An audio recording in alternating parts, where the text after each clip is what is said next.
Good morning, children. Today we have a new lesson in English 5, Quarter 1, Module 3, about using compound sentences to show a problem solution relationship.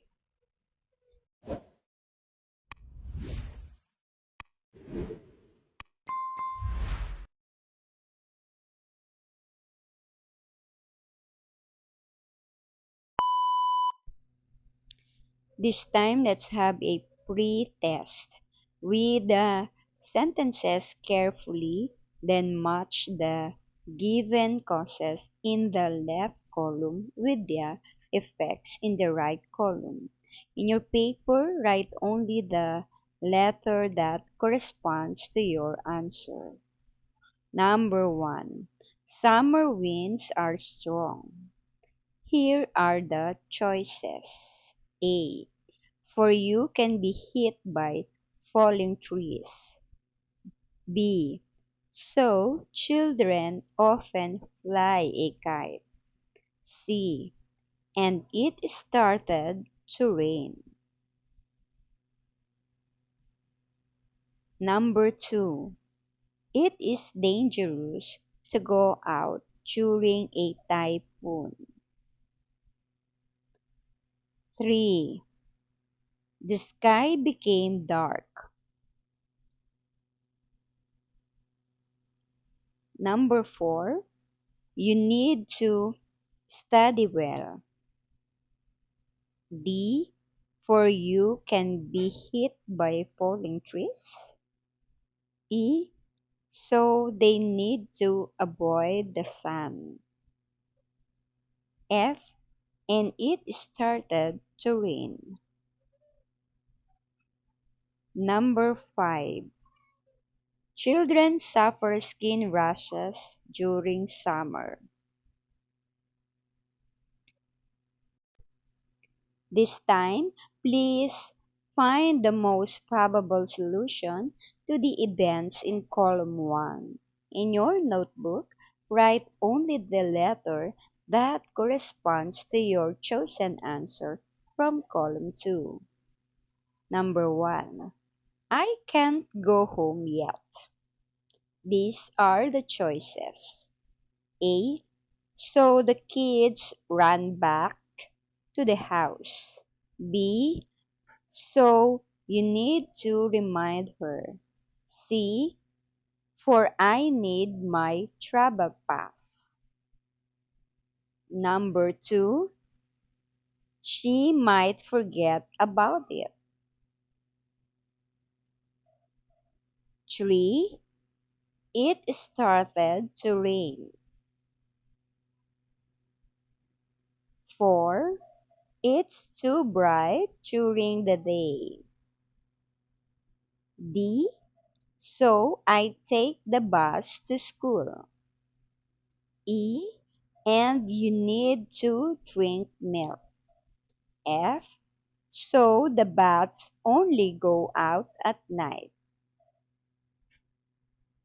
For number 5, the school is too far away from home. Let's check your work. Number 1, I can't go home yet. The answer is C, for I need my travel pass. 2, she might forget about it. The correct answer is B, so you need to remind her. 3, it started to rain. The answer is A, so the kids ran back to the house. 4, it's too bright during the day. The correct answer is F, so the bats only go out at night. Let's check your work. Number 1, I didn't. Let's check your work. Number 1, I can't go home yet. The answer is C, for I need my travel pass. 2, she might forget about it. The correct answer is B, so you need to remind her.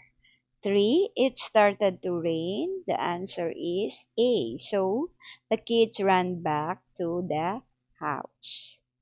4, it's too bright during the day. The correct answer is F.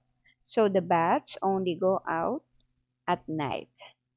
And then 5, the school is too far away from home. The answer is A. So I take the bus to school. The school is too far away from home. And number 5, the answer is letter D. So I take the bus to school. Now, read the story and answer the questions that follow. The Cowardly Bat. Long ago, the birds and the beast had a quarrel. The birds gathered at the owl's home in the forest. "Let us make war on the beast," said the owl. "Yes, let us make war," replied the other birds. "You shall be our captain." Then the owl led the way, and they all followed. As they passed the tree where the bat was hanging, they said, "Come with us." But the bat answered, "Don't you see that I am a beast?" Then some beast walking beneath the tree said to him, "Won't you come with us?" The bat answered, "Don't you see that I am a bird?" However, the bat followed the beast for a short distance. Then he hung himself up in a tall tree and watched the battle. When he thought that the birds were sure to win, he flew to join them. "I have come to help you," he said. "We don't want you," said the birds. "You are a beast." "Oh, no, I am a bird," replied the bat. "Look at my wings." Later, when the beast seemed to be gaining, he went to join them. "I have come to help you," he said. "What shall I do?" "Go away," said the beast. "We don't want your help." "You are a bird." "Oh no, I am not a bird," replied the bat. "Look at my feet and my sharp teeth." At last, the birds and the beast made a peace treaty. They will not fight any more. The bat went to the birds and said, "I wish to be a friend with you." But the birds cried out in anger, "Go away! You are not a bird." He then went to the beast. "Please, let me be your friend," he said. But the beast shouted at him, "Go away! You are not a beast." "Ah," said the bat, "I see that I must live alone. He that is neither bird nor beast has no friends." Since that day, the bat has hidden in dark places. He flies only at night when both birds and beasts are sleeping. Now, please answer these questions. Number 1. Where is the setting of the story? Yes, the setting of the story is in the forest. 2. Who are the characters? Yes, the characters in the story are bats, beast, owl, and other birds. Next, number three, what events took place in the story? Did you answer the birds gathered together to fight against the beast? Then the cowardly bat says he won't join because he's a beast and said otherwise to the beast. The fight begins and ended with an agreement, but the bat has no more to go. Number four, what was the problem of the bat? Yes, the bat couldn't decide which side to join in the war between the beast and the birds because he is afraid to fly. Number five, how did he solve his problem? Did you answer he pretends to be a bird and a beast? That's correct. Number six, how did the story end? Yes, the bat chose not to join either side and live alone because nobody wanted to live with the bat. In the previous module, you learned that a compound sentence is a sentence having two independent clauses or parts that were combined to form a single sentence. If these parts are separated, they can stand on their own since they have a complete meaning. Here is the example of compound sentence. Nobody wanted to live with the bat, so the bat decided to live alone. The independent clause here is nobody wanted to live with the bat. Another independent clause here is the bat decided to live alone. In the example, the compound sentence also expresses a cause and effect relationship. A cause is something that allows another thing to happen, while an effect is the event that happens because of the cause. Going back to the first sentence above, we can identify the following parts. Cause, or the first event, nobody wanted to live with the bat. Effect, or the next event, the bat decided to live alone. We are told that the cause, or the first event, is that nobody wanted to live with the bat. The second event, which resulted from this situation, is that the bat eventually decided to live alone since nobody wanted to stay with him. Let's take a look at more compound sentences using the sentences you encountered earlier. Note that in each sentence, there is a cause and an effect. The sky became dark and it started to rain.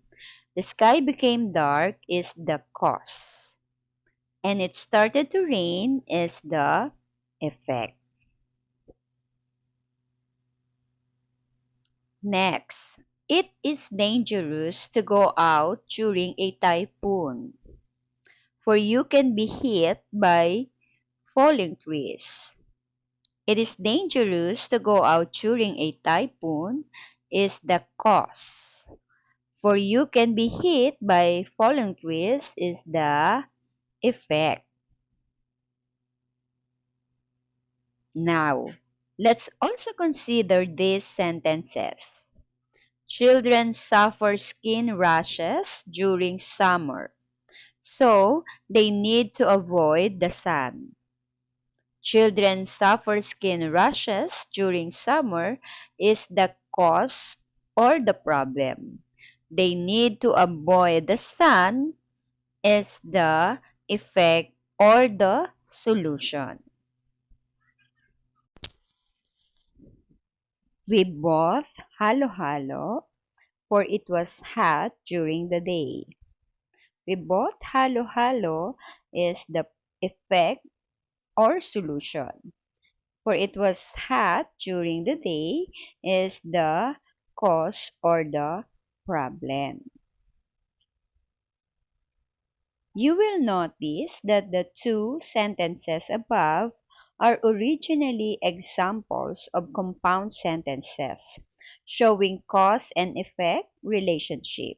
However, they are a special type of a cause and effect relationship because the cause happens to be a problem and the effect also happens to be the solution. In other words, the compound sentences above are examples of a problem-solution relationship. A problem and solution sentence is a sentence pattern where there is a concerning issue and a remedy to the said issue. Most often, the word used to form the compound sentence that shows a problem-solution relationship is the conjunction so. Examples of compound sentences that show problem and solution relationships. Problem. Ella is hungry. Coordinating conjunction so. Solution. She eats a lot. Problem. My tooth really ache. Coordinating conjunction so. Solution. I went to the dentist for checkup. Problem. I was soaking wet. Coordinating conjunction so. Solution. I changed my clothes immediately. Occasionally, however, the coordinating conjunctions for and or may also be used. We left the party, for it was already getting late. We left the party is the solution. It was already getting late is the problem. You need to drink enough water or you will end up dehydrated. You need to drink enough water is the solution. You will end up dehydrated is the problem.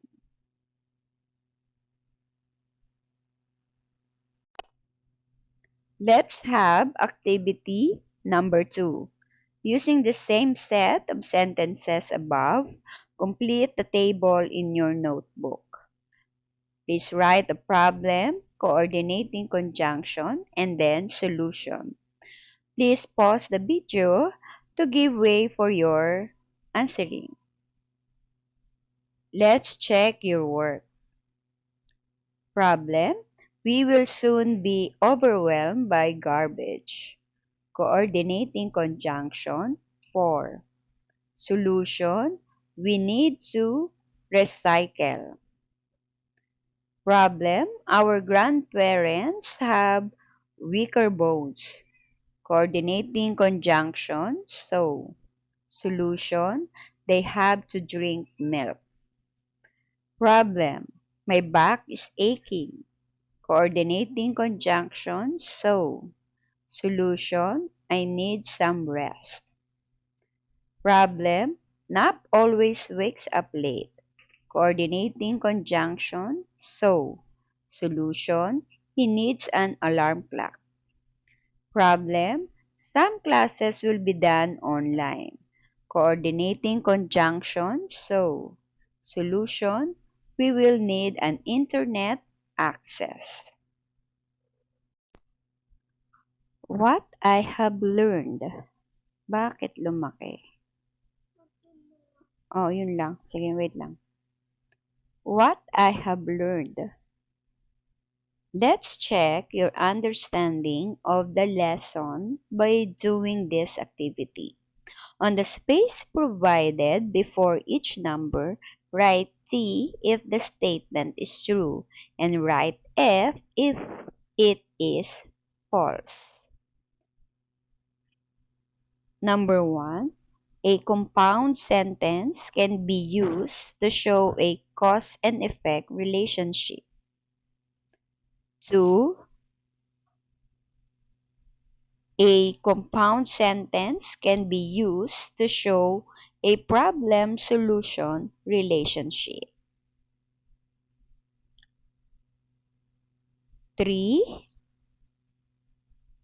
The coordinating conjunction and is used in a compound sentence to show problem-solution relationship.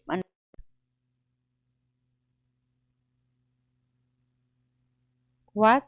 Mali. Let's check your understanding of the lesson by doing this activity. On the space provided before each number, write T if the statement is true and write F if it is false. Number 1. A compound sentence can be used to show a cause and effect relationship. Number 2. A compound sentence can be used to show a problem-solution relationship. Number 3. The coordinating conjunction is used in a compound sentence to show problem-solution relationships. 4. The problem-solution relationship is a special type of a cause and effect relationship. 5. A cause is the result of an event. Let's check your work. Number 1, the answer is true or T. Number 2, T. 3.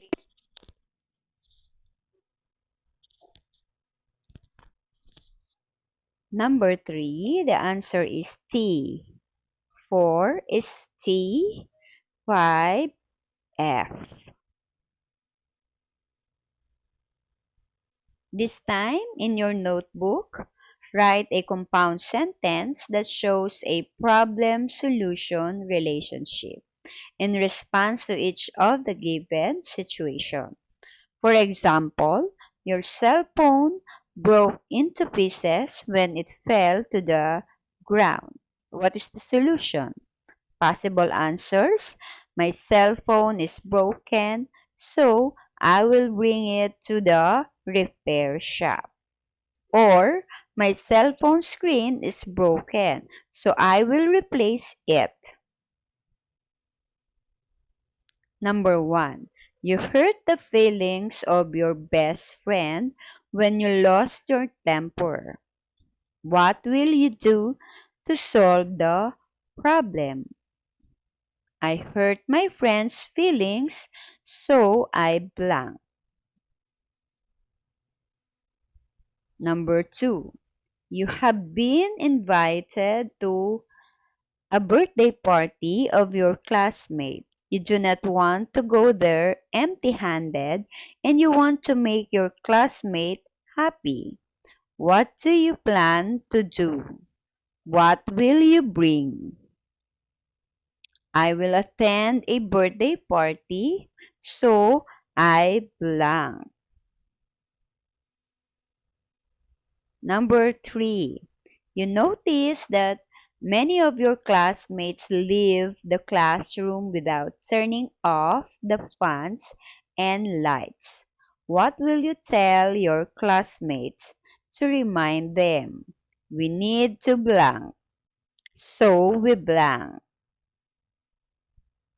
Let's check. I hurt my friend's feelings, so this is the possible answer. I will apologize sincerely and avoid repeating the same mistakes. Please complete the compound sentence by adding a solution that answers the problem. Write your answers in your notebook. I will stay at my friend's house tonight. So, blank. The first sentence is the problem. The blank is you're going to write the solution. For example, I will stay at my friend's house tonight, so I will bring my clothes. Are you ready? Number 1. I have a fever, so blank. Number 2. It is going to rain, so blank. Number 3. Pag-asa says that the rain may cause severe flooding in our place. Number 4. I want to grow tall, so blank. 5.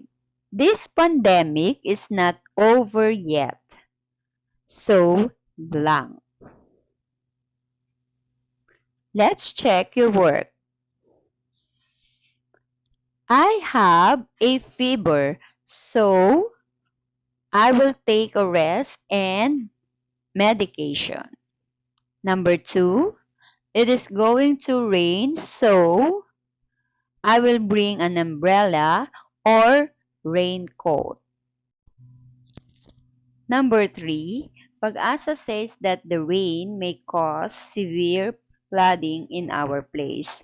So, I will prepare an emergency kit and listen weather news forecast.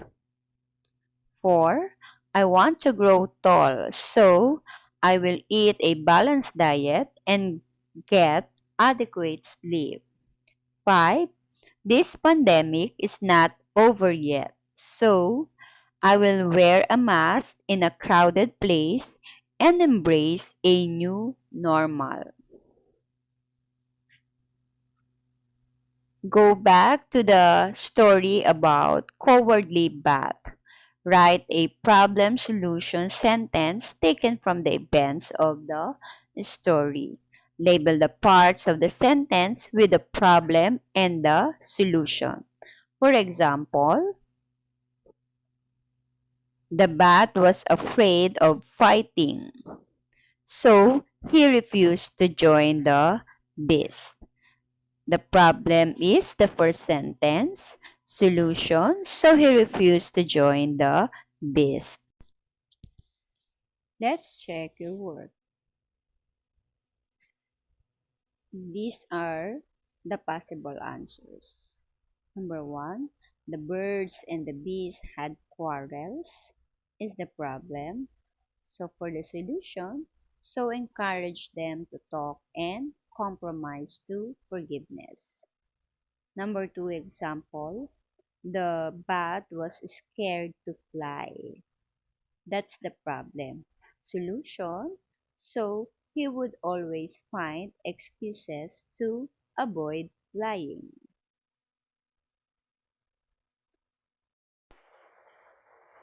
That's the end of my lesson. That's the end of our lesson for today. Thank you for watching. Please share, like, and subscribe.